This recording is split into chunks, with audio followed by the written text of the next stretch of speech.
Hi friends, welcome to our YouTube channel.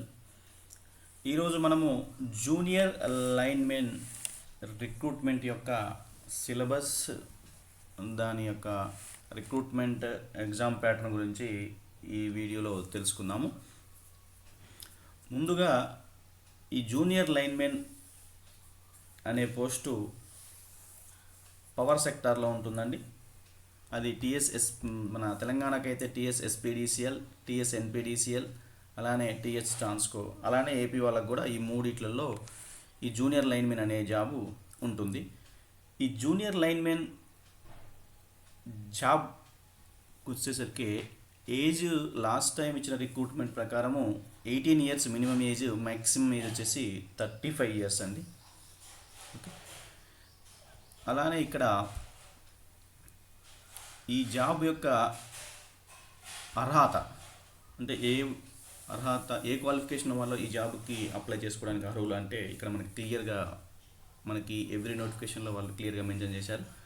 Qualification వచ్చేసి అతను SSLC కానీ, ఎస్ఎస్సి కానీ, 10th క్లాస్ కానీ పాస్ అయి ఉండాలి విత్ ఐటీఐ క్వాలిఫికేషన్ ఉండాలి. అది ఏ ట్రేడ్లో అంటే ఎలక్ట్రికల్ ట్రేడ్ కానీ, వైర్మెన్ కానీ, ఇవేవి కాకపోయినా 2 years intermediate vocational course in electrical trade చేసిన వాళ్ళు కూడా, అది ఏపీ కానీ తెలంగాణ ఎక్కడ చేసిన వాళ్ళైనా ఈ జాబ్కి అప్లై చేసుకోవడానికి అర్హులు. మినిమం ఏజ్ వచ్చేసి 18 ఇయర్స్, మ్యాక్సిమం ఏజ్ వచ్చేసి 35 ఇయర్స్. అలానే ఏజ్ రిలాక్సేషన్ కూడా ఉంటుంది, 5 years up to 5 years for SC, ST and BC candidates. Okay, next coming to the examination pattern, scheme of exam ఎలా ఉంటుంది, ఎన్ని సెక్షన్స్ ఉంటాయి, ఎన్ని మార్కులకు ఉంటాయనే వాటికి ఇక్కడ ఎక్స్ప్లెనేషన్ ఇవ్వబోతున్నాను, చూడండి దయచేసి. మనకి టోటల్గా యాక్చువల్గా 100 మార్క్స్కి ఉంటుంది ఇది ఎగ్జామినేషను. 80 మార్క్స్కి ఏమో రిటర్న్ టెస్ట్ ఉంటుంది, ఒక 20 మార్క్స్కి వెయిటేజ్ ఉంటుంది. ఆ 20 మార్క్స్ వెయిటేజ్ ఏంటంటే ఆల్రెడీ కాంట్రాక్ట్లో, అవుట్సోర్సింగ్లో ఈ ఏవైతే సంస్థలు ఉన్నాయో ట్రాన్స్కో డిస్కమ్స్లలో జెన్కోలలో పనిచేస్తున్న వాళ్ళకి 20 మార్క్స్కి వాళ్ళ ఎక్స్పీరియన్స్ని ప్రకారము వెయిటేజ్ ఇవ్వడం జరుగుతుంది. అది ఏ ఎక్స్పీరియన్స్ లేని వాళ్ళైతే ఆ మార్కులు 20కి 0 వస్తే వాళ్ళు ఓన్లీ రిటర్న్ టెస్ట్ దగ్గర మాత్రమే మార్కులు వాళ్ళు గెయిన్ చేయాల్సిన అవసరం ఉంటుంది. ఇక ఈ 80 మార్క్స్కి రిటర్న్ టెస్ట్ గురించి మనం డిస్కస్ చేద్దాం ఫ్రెండ్స్ ఈరోజు ఇక్కడ. ఓకే, ఇక్కడ ఈ రిటర్న్ టెస్ట్ 80 మార్క్స్లో మనకి 80కి 80 మార్క్స్ మల్టిపుల్ చాయిస్ క్వశ్చన్స్ ఇవ్వడం జరుగుతుంది. ఓకేనా, ప్రతి క్వశ్చన్కి కూడా 1 మార్కు ఉంటుంది. అలానే తప్పు మనం ఏదైనా క్వశ్చన్ రాంగ్ పెడితే నెగిటివ్ మార్కింగ్ ఏమీ ఇక్కడ లేదు. అంటే మనకి 80 మార్క్స్కి మల్టిపుల్ చాయిస్లోనే ఇస్తారు, అంటే ఆబ్జెక్టివ్ రూపంలో. అలానే ఈ ప్రతి క్వశ్చన్ కూడా 1 మార్కు ఉంటుంది. ఓకే, ఇక్కడ అయితే ఈ 80 మార్క్స్ని వాళ్ళు 2 సెక్షన్స్గా డివైడ్ చేయడం జరిగింది, section A and section B. Section ఏకి వస్తే 65 మార్క్స్, ఇక్కడ మీరు చూడొచ్చు క్లియర్గా ఉంది. Section A consist of 65 marks on core ITI subject. అంటే సెక్షన్ ఏ ప్యూర్లీ కోర్, అంటే మీరు ఏదైతే ఐటీఐ సబ్జెక్ట్లో చదువుకున్నారో వాటికి సంబంధించిన క్వశ్చన్స్ మాత్రమే అడగడం జరుగుతుంది. అవి కూడా చాలా బేసిక్ క్వశ్చన్స్ అండి. మీరు ఈజీగా ఒక్కసారి మీ సిలబస్ని మీరు రివైజ్ చేసుకుంటే ఈజీగా ఆన్సర్ చేయవచ్చు వాటిని. అలానే section B consist of 15 questions on GK. అలానే సెక్షన్ బినేమో 15 మార్క్స్కి 15 క్వశ్చన్స్ వస్తాయి. దాన్ని ప్యూర్లీ జీకే మీద బేస్ అయ్యి వస్తాయి ఆ క్వశ్చన్స్. జీకేలో కూడా డిఫరెంట్ ఉంటాయి, అవి మనం తర్వాత చూద్దాము. అయితే ఈ టోటల్ ఎగ్జామినేషన్ వచ్చేసి 2 గంటలు ఉంటుందండి మనకి, అంటే 120 నిమిషాలు ఉంటుంది. అంటే 80 క్వశ్చన్స్ని మనము 2 గంటల్లో ఆన్సర్స్ పెట్టవలసిన అవసరం ఉంది. ఇక్కడ మీరు కావాలంటే స్కీమ్ ఆఫ్ ఎగ్జామినేషన్ ఇక్కడ క్లియర్గా చూడొచ్చు. మనకి సబ్జెక్ట్ వచ్చేసి కోర్లో ITI electrical trade and general knowledge 2 ఉంటాయి సెక్షన్స్.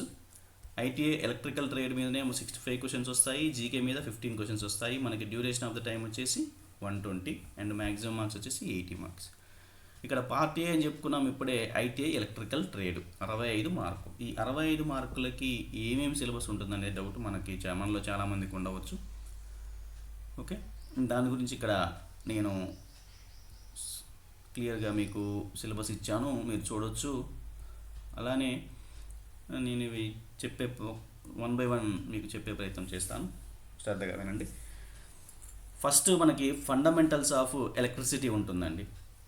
ఇది బేసిక్ సబ్జెక్టు మనకి ఐటీఐ ఎలక్ట్రికల్ ట్రేడ్ వాళ్ళకి. ఇందులో మనకి మెయిన్గా బేసిక్ ఎలక్ట్రిసిటీ ఎలా ఫ్లో అవుతుంది, ఏ లాస్ మీద డిపెండ్ అవుతుంది, ప్యారలల్ సర్క్యూట్స్ అంటే ఏంది, సిరీస్ సర్క్యూట్స్ అంటే ఏంది, స్టార్ డెల్టా అంటే ఏంది, వాటి మీద ప్రాబ్లమ్స్, కెపాసిటర్ అంటే ఏంది, ఇండక్టర్ అంటే ఏంది, రెసిస్టర్ అంటే ఏంది, ఓకే.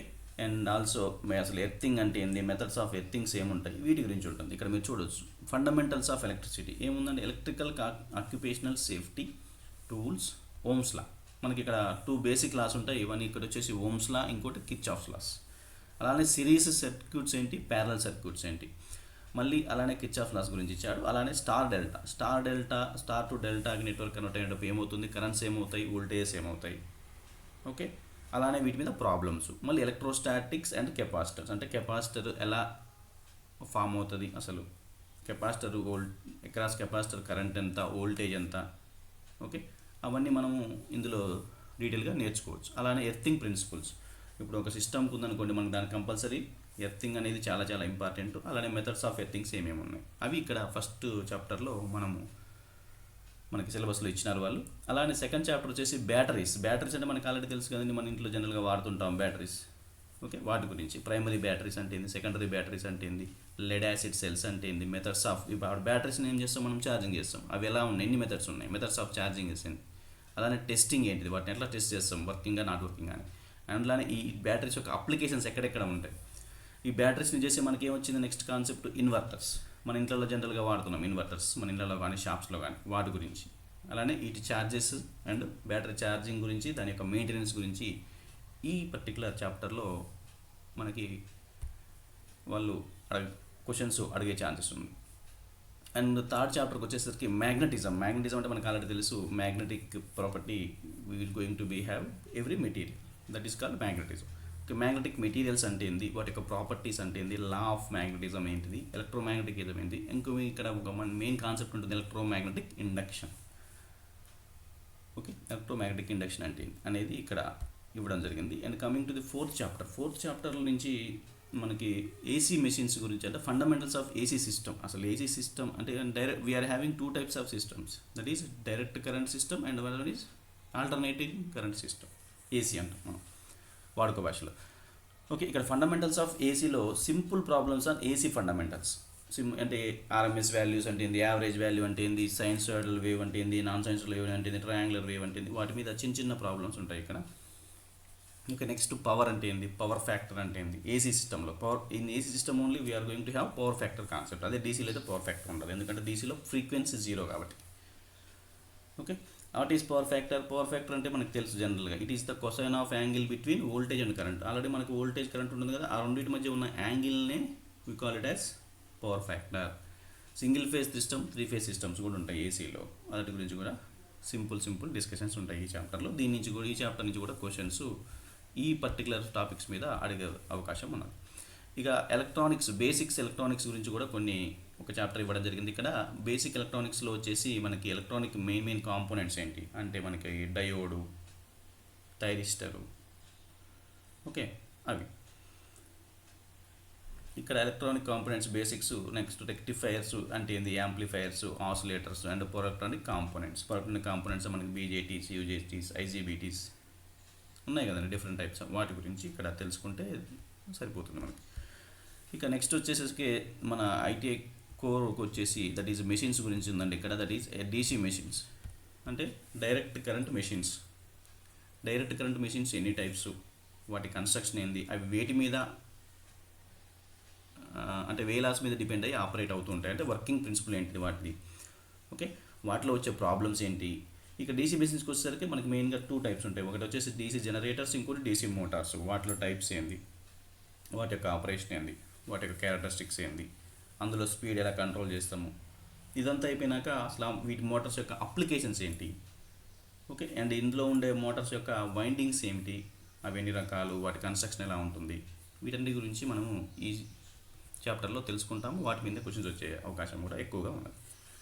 ఇక నెక్స్ట్ 7వ చాప్టర్కి వస్తే మనకి ట్రాన్స్ఫార్మర్స్ ఉందండి. ఇక్కడ మనకు ఆల్రెడీ తెలుసు ట్రాన్స్ఫార్మర్ మనం డైలీ లైఫ్లో చూస్తూనే ఉంటాము. ఆ ట్రాన్స్ఫార్మర్ యొక్క కన్స్ట్రక్షన్ ఏంటిది, అది ఏ ప్రిన్సిపల్ మీద వర్క్ అవుతుంది, బేస్ అయ్యి దానికి బేసిక్ కాన్సెప్ట్స్ ఏంటి దీంట్లో వచ్చాయి, మెయిన్గా ఉండే ప్రాబ్లమ్స్ ఏంటి ట్రాన్స్ఫార్మర్స్లో, ట్రాన్స్ఫార్మర్ యొక్క వైండింగ్స్ ఏంటి. ఇదే కాకుండా ఆటో ట్రాన్స్ఫార్మర్ కూడా మనకి ఇంకో కాన్సెప్ట్ ఉంటుంది. అదంటే ఏంటి, power transformers, we call it as CTPTs అంటాం. Okay, current transformers and potential transformers అవంటే ఏంది. ఓకే, వాటి గురించి కూడా డీటెయిల్ ఎక్స్ప్లెనేషన్ ఈ చాప్టర్లో మనం ఉంటుంది. ఈ చాప్టర్ నుంచి కూడా క్వశ్చన్స్ వచ్చే అవకాశం ఉంటుంది. నెక్స్ట్ కమింగ్ టు ది, ఇప్పుడు మనం మొత్తం డీసీ మెషిన్స్ గురించి నేర్చుకున్నాం. ఇప్పటివరకు ట్రాన్స్ఫార్మర్ అనేది కూడా ఏసీ మెషిన్. ఏసీ మెషిన్స్లో ఇంకా ఉంటాయి. ఏసీ మెషిన్స్లో మనకి సింగిల్ ఫేజ్ ఇండక్షన్ మోటార్ ఉంటుంది, 3 ఫేజ్ ఇండక్షన్ మోటార్ ఉంటుంది. ఓకే, సింక్రనస్ మోటార్స్ ఉంటాయి. వాటి యొక్క కాన్సెప్ట్స్ ఏంది, బేసిక్ అంటే కన్స్ట్రక్షన్ ఏంది, ఏ ప్రిన్సిపల్ మీద డిపెండ్ అయ్యి అవి వర్క్ చేస్తుంటాయి.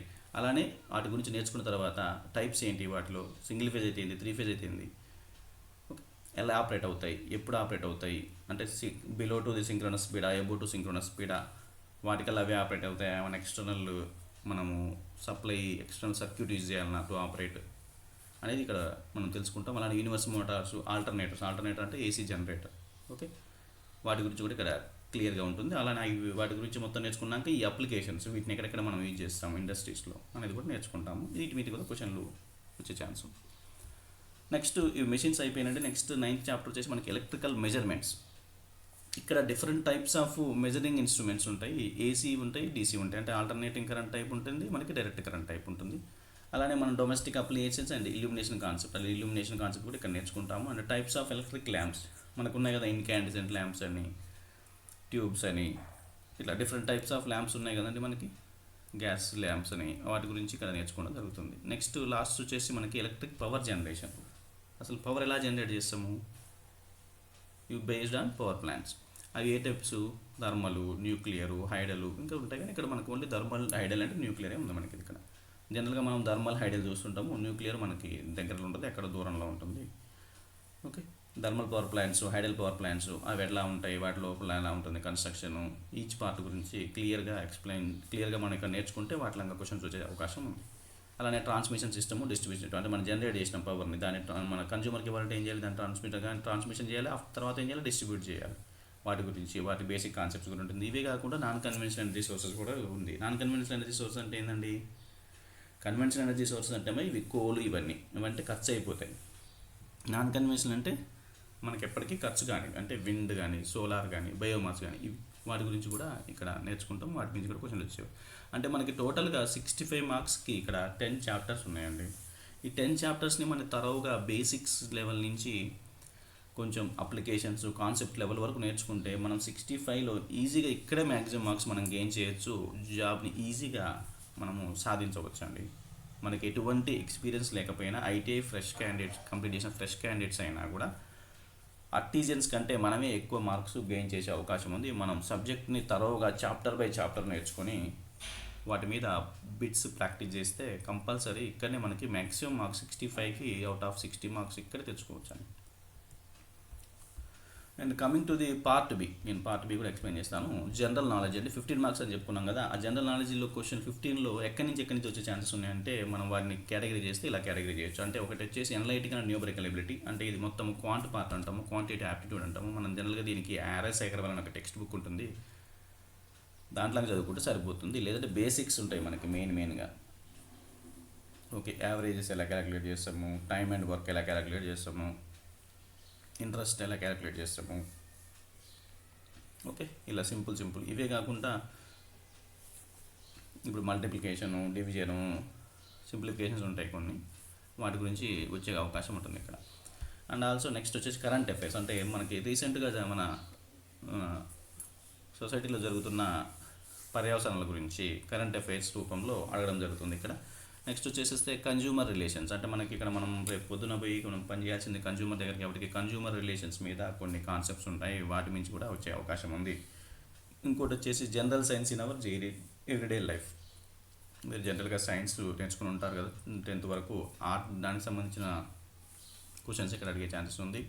అండ్ నెక్స్ట్ వచ్చేసి 5th చాప్టర్లో environmental issues and disaster management, అంటే ఎన్విరాన్మెంట్లో వచ్చే ప్రాబ్లమ్స్ ఏంటి, ఇష్యూస్ ఏంటి, వాటిని ఎలా సాల్వ్ చేస్తాము, దాన్ని సాల్వ్ చేయడానికి ఏ టైప్ ఆఫ్ మేనేజ్మెంట్ కావాలి మనకి, ఓకే, అవన్నీ ఇక్కడ ఉంటాయి. ఓకే, నెక్స్ట్ వచ్చేసి history, Geography and economy of India and also Telangana. అంటే అసలు హిస్టరీ ఏంది, తెలంగాణ హిస్టరీ ఏంది, ఇండియా హిస్టరీ ఏంది, అసలు జియోగ్రఫీ అంటే ఏంది, మనకి మొత్తం ఎక్కడ అసలు మొత్తం ఉంది ఏంది, దాంట్లో ఉన్న భౌగోళిక పరిస్థితులు ఏంది, జాతులు ఎన్ని, డిఫరెంట్ కల్చర్స్ ఉంటాయి అవి ఏంటిది, అలానే ఎకానమీ, ఇండియా ఎకానమీ అంటే ఏమిటి, తెలంగాణ ఎకానమీ ఏమిటి, వీటి గురించి కూడా కొంచెం నేర్చుకుంటే మనకి వాటిలో కూడా క్వశ్చన్స్ వచ్చే అవకాశం ఉంది. History of Telangana and Telangana movement. అయితే ఇక్కడ తెలంగాణ మూమెంట్ మనకి ఫస్ట్ నుంచి ఉంది కదండి. ఓకే, అప్పటి నుంచి ఇప్పుడు మన తెలంగాణ రాష్ట్రం సిద్ధించిన వరకు జరిగిన మొత్తం విశేషాల గురించి నేర్చుకుంటే ఇక్కడ నుంచి ఎక్కువ క్వశ్చన్స్ వచ్చే అవకాశం ఎక్కువ ఉంది, తెలంగాణ హిస్టరీ నుంచి, తెలంగాణ మూమెంట్ నుంచి. అలానే మనకి తెలంగాణకు ఒక ప్రత్యేకతమైన